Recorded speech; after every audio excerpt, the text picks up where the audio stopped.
దాన్ని ప్రూవ్ చేయడానికి ఎంతకాలం కావాలి? మనకు విచిత్రంగా ఉంటుంది. ఒక సిబిఐ లాంటి సంస్థ దాంట్లో ఇన్వాల్వ్ అయ్యి, ఈడీ ఇన్వాల్వ్ అయ్యి 11 ఏళ్లుగా అతను బెయిల్ మీద ఉండడం విడ్డూరంలోకి విడ్డూరం. సో ఇక్కడ ఏంటంటే లీగల్ సిస్టమ్ అనేది పొలిటికల్ సిస్టమ్ చేతిలో ఉంటుంది. పొలిటికల్ సిస్టమ్ అంటే అర్థం పవర్ ఎవరి దగ్గర ఉంటే వాళ్ళు అనుకున్నట్టు లీగల్ సిస్టమ్ మొత్తం. లీగల్ సిస్టమ్ అంటే పోలీసులు, జైళ్ళు, కోర్టులు, ఈ మొత్తం కూడా లీగల్ సిస్టాన్ని నడిపించేది ఎవరంటే పొలిటికల్ సిస్టమ్. సో సెంట్రల్ లెవెల్లో మోడీ, రాష్ట్రాల లెవెల్లో సీఎంలు నడిపిస్తుంటారు. సో అందుకనే మనం సీఎం లేకపోతే అక్కడ పార్టీలో ఎవరు ఇంపార్టెంట్ వాళ్ళు అనుకున్న వాళ్ళని హింసించడం, కేసులు పెట్టడం అనేది one of the common agendas అన్నమాట.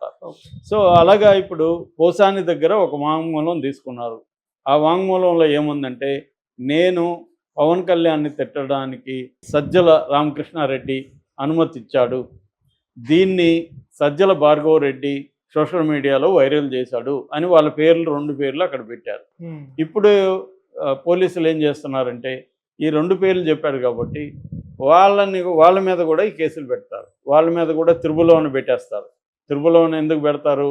నేను చెప్పాను ఆల్రెడీ. త్రిబుల్ 1 బిఎన్ఎస్ ప్రకారం ఏంటంటే, ఆర్గనైజ్డ్ క్రైమ్ సిండికేట్లో మెంబర్ అయితే ఆ కేసు పెట్టాలి. ఆర్గనైజ్డ్ క్రైమ్ సిండికేట్లో మెంబర్ అన్నా ఉండాలి, మెంబర్గా ఉన్న వాళ్ళకి ఆశ్రయం ఇచ్చి ఉండాలి, మెంబర్గా ఆర్గనైజ్డ్ సిండికేట్ క్రైమ్ కార్యక్రమాల ద్వారా వచ్చిన డబ్బులు వీళ్ళకి వాటా అన్న వచ్చుండాలి. ఈ 3 ఉంటే కేసు పెట్టాలి. కానీ అది పెట్టేస్తారు. ఎందుకు పెడతారంటే అది non bailable, cognisable. Non bailable అంటే బెయిల్ రాదు, కాగ్నిజబుల్ అంటే వితౌట్ కోర్టు పర్మిషన్ వారెంట్ లేకుండా అరెస్ట్ చేయొచ్చు. మామూలుగా మన చట్టం ఏం చెప్తుందంటే 7 ఏళ్ళ కంటే ఎక్కువ శిక్ష లేకపోతే, అంటే 7 ఏళ్ల లోపల శిక్ష పడే కేసుల్లో అరెస్టులు చేయకండి, నోటీసులు ఇచ్చి విచారించండి అని కోర్టులు అనేకసార్లు చెప్పాయి. దాన్ని బ్రేక్ చేయడం కోసం వీళ్ళు ఏం చేస్తున్నారంటే ఈ త్రిబుల్ 1 సెక్షన్ పెట్టడం.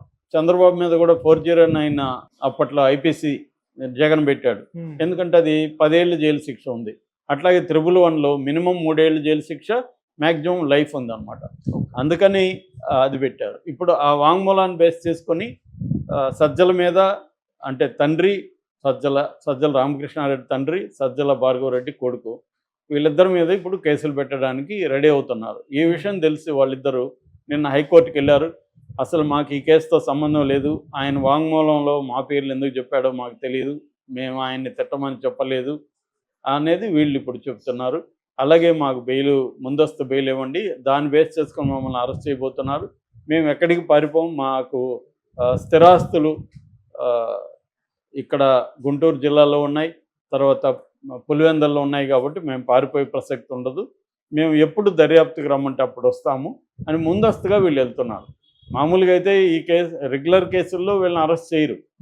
కానీ 1 త్రిబుల్ 1 పెట్టేశారనుకో వీళ్ళు అరెస్ట్ అవ్వరు. ఒకసారి వెళ్ళిపోయినాక ఏం జరుగుతూ ఉంది, ఇప్పుడు ఆల్రెడీ పోసాని మీద వారెంట్, అనంతపురం పోలీసులు కూడా వారెంట్ రెడీగా పెట్టుకున్నారు చేతిలో.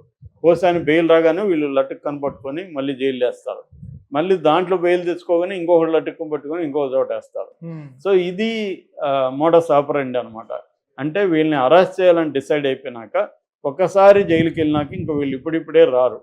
అందుకే నేను రాజకీయ నాయకులకి అందరికీ చెప్తుంటా, ఏమంటే మీరు ప్రత్యర్థుల్ని తిట్టినా లేకపోతే యాక్టివ్గా ప్రత్యర్థుల మీద పోరాడినా మీరు యోగా చేయండి, మీరు అన్ని రకాల ఫుడ్లకి తినడానికి అలవాటు పడండి, అన్ని రకాల వాటర్ తాగండి, నీచమైన టాయిలెట్లో కూర్చోవడానికి రెడీగండి, దోమల్లో నిద్రపోవడానికి రెడీ పొండి, ఈ లైఫ్ స్టైల్ అంతా ఉంటేనే మీరు తట్టుకోగలరు జైలుకి.